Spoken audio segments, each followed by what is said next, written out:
Mas maganda pa tayo sa araw. Ako po si Patmi Bello Ruinivar and welcome to Mondays with Patmi. This is our second episode and I'd like to thank everyone who watched our first episode with Oka Kasaysay. And dahil napag-usapan namin noon yung Agri-Fair ng Kadayawan at kumusta na ang mga bulaklak natin, tamang-tama ang guest natin sa second episode ay si Tita Vicky Jimenez, ang president ng Mindanao Garden Club Incorporated. Siya ang isa sa mga pillars ng Davao Floriculture Industry.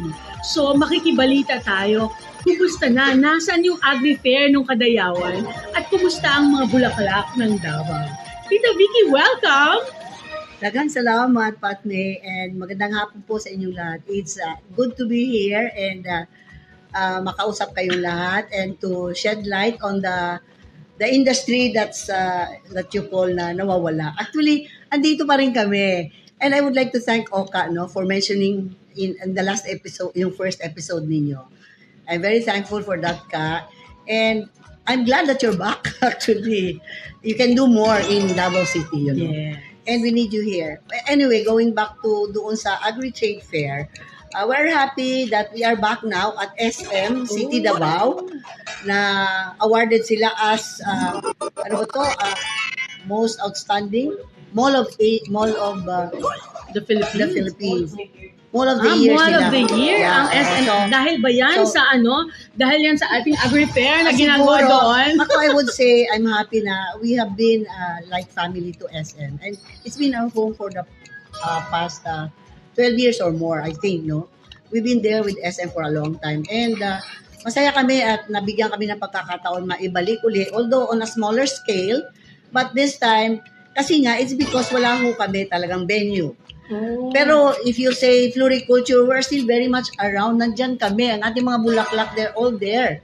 But we don't have a venue to showcase and to accommodate sa dami namin. Wow. Remember before, there was a time na talagang umabot kami ng around 450 to 480 commercial exhibitors doon at the back of SM Annex. But now, because of the expansion program of SM, so kaya nabigyan pa rin kami kahit konti.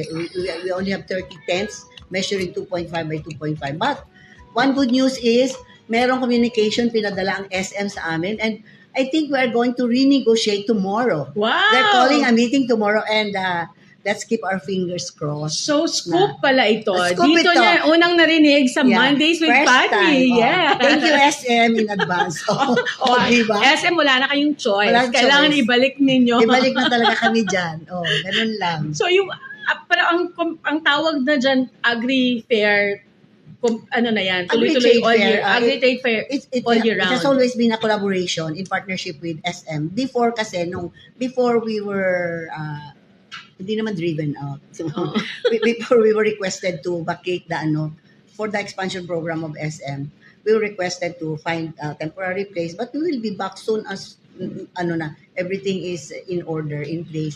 So anyway, para siyang the greenery ang tawag nila. It's a collaboration. The greenery. The greenery siya ng SM. So, and all year round na po yan. all year round yun.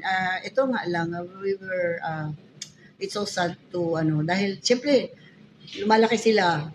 So, we need to find a place but, nandun pa rin kami sa isip nila. Kaya, I think, this is good news for us. Hopefully, matuloy yung So, dapat lakihan nyo pa ang space. Yes, oo.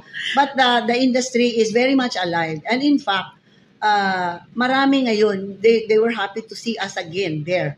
And especially, ang daming prutas natin ngayon. May mga exhibitors kami. Hindi lang kami, ang MGCI does not only showcase ornamental plants and orchids. We also have fruit trees and fresh fruits in season, especially durian. Ako, Diyos ko, overload, mangustin. So, marami ngayon doon sa yes, SM. Yes, we have a lot talaga.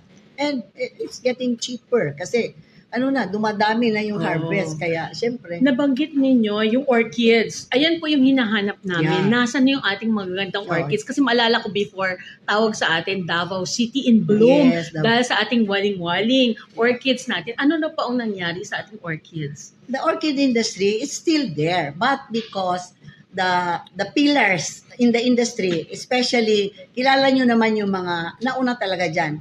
Ate Cha Puentespina, Tita Chari, yes. Tita Oo. Chari. And then, of course, Ate Sally Leuenberger, Yes. na nag-retire na rin, na sold off na yung farm. Kasi Oo. yun yung problema, walang susunod eh. Ibang Oo. linya And ng mga anak. Both of them po are Datu Bago awardees. Datu Bago awardees. Yes. And of course, Ate Cha is still very much around, but they focus more on cacao, the cacao industry, which is very, very flourishing ang ano nila. Oo. And world-renowned sila, di ba? Mga Correct. winner yung mga chocolates nila. O, di ba? Yes. And we're very proud, Davao yan. Oo, Davao. So, Davao. more on cacao sila and yung other dairy products nila, cheese, and mga cut flowers, nandiyan pa rin So, naman. Oh. paano po natin ma-continue yung legacy na umpisahan po ng ating mga orchid growers dito sa Davao? Yeah. Oo. Sana bumalik yung laboratories, like dati kasi si Tita Fanny Yuhiko, Oh, yes. wala Oo. na rin si Tita Fanny, and of course Ate Cha, may laboratory din sila, nag-tissue culture. But there's one member we have now in the person of Ray Sardido, who's very serious, and he started already actually. There's one in Bukidnon, I think there's a tissue laboratory in Bukidnon, and we would like to have it here in Davao. Kasi meron silang parang mga technician na mga Pinoy who are based practically in Thailand. Wow. And one of them I met yesterday, pinakilala sa akin. And yung member namin na si Ray is very serious. And he wants to siguro yun yung answer na Oo. para maibalik natin yung industriya. Kailangan nating gawain? We need a taga Davao laboratory, para taga Davao. oo. And we need the support of the government, of course, Oo. You know what? Every Kadayawan, every araw ng Davao, we always invite our city councilors, like yung mga nakasanayan namin, di sila Councilor Ryan Alejandre and sila Councilor Marisa Abella. Abella, yeah. Sila yung madalas na doon. And but noon, maalala ko BP Inday, then Mayor Inday. Si Mayor Inday. Oo. Si Inday was really, she was very supportive of us way back then. And she would always come to our openings, kung saan-saan man yan. She would always come. Ewan ko lang itong mga sumunod na mga, they're not much into, iba din yung linya nila. But, however, sana yung ating mga city officials would also focus on us because kami, yung industry ng it's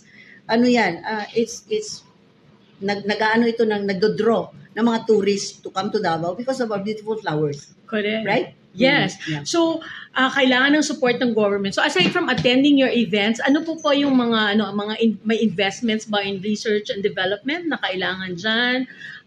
Ano pong klaseng mga support po? There are some of us na who need grant also, financial Grant. aid, grant o but alam mo kasi kami, since we started, we never had, we were never dependent on financial aid from Yes. government because kami self-sufficient kami. Yes. Medyo mayabang din kami ng konti.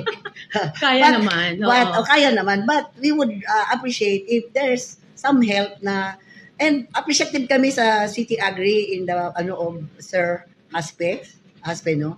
He's been very supportive. In fact, we're given free booths during Araw ng Davao, and things like that. And even itong sa, Magsaysay. But then, this time, instead of this much parang kumonte siya, so we decided na not to forgo with Magsaysay and to have it at SM. Yes. So, good news sa mga taga Davao at mga bisita ng Davao. Buhay na buhay po ang floriculture industry. Although, yung ating mga orchids, kailangan mayroong mga new generation of orchid growers na naman ng mga Davaoenyo. At willing ang ating mga senior, ang mga pillars ng floriculture industry para tulungan tayo na lumago ulit yan.